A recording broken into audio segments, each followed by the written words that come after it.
Meine lieben Zuschauer, das ist Double X Rider. Erstens möchte ich mich entschuldigen, wieso ich nichts mehr hochgeladen habe. Ich selber finde es voll scheiße. Oh Mann.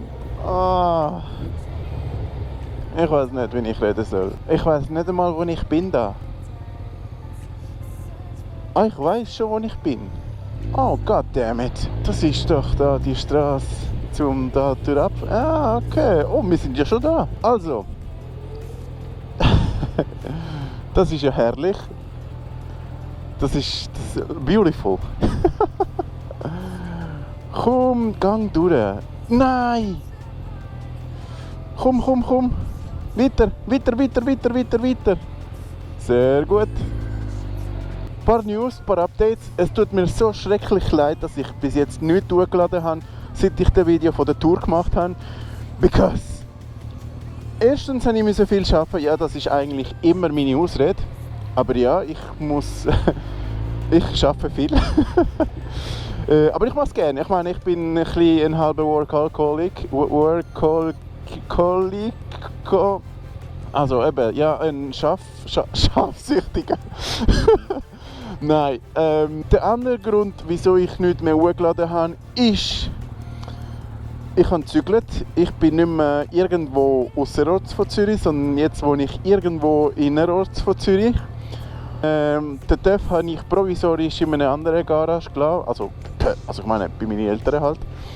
Und heute, wo es so schönes Wetter gibt, bin ich es endlich mal geholt. Leider kann ich keine Runde machen, weil ich muss ja in 1 Stunde arbeiten gehen.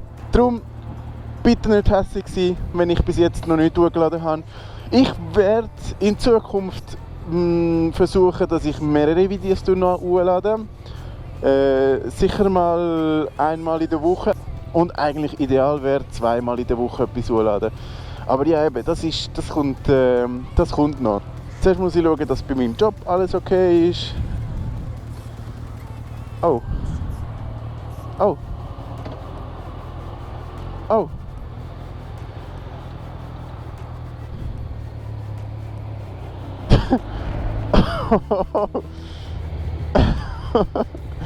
Oh, der hat halt Pech gehabt. Das war so gemein gewesen. Oh mein Gott. Ich hatte gar nicht gesehen. Voll verwünscht. Alright. Also, wo bin ich gewesen? Also, ich habe gezügelt, habe ich gesagt. Ich musste arbeiten, habe ich gesagt. Ich habe gesagt, dass ich den TÜV abgeholt habe, weil, also, heute bin ich es am Abholen. Heute ist der Tag, wo ich endlich mal nach fast über einem Monat wieder TÜV fahre. Es ist übrigens sehr schwierig, wieder anfangen zu vloggen. Es ist eigentlich komisch, wenn du dich mit dich selbst redest. Ja, man muss ein bisschen warm werden, man muss wieder wissen, was man sagen will. So. Es war ein kurzes Video, ich weiss. Aber ich wollte euch nicht einfach so liegen lassen. Ich musste etwas machen, ich musste etwas sagen. Für den Winter habe ich auch etwas geplant. Mit meinem Buddy Swissbiker habe ich ein Projekt vor. Und außerdem möchte ich auch gerne vloggen, die Heime. Halt nicht mehr Motovloggen, weil es vielleicht irgendwann... Was ich sagen will, ist eben in der Winterzeiten... Was ich sagen will, ist das. Ich in den Winterzeiten auch etwas hochladen, auch etwas vloggen. Und ihr hört halt von mir. Merci vielmals für alles, danke vielmals für euren Support und ich hoffe, wir sehen uns bald wieder. Ciao!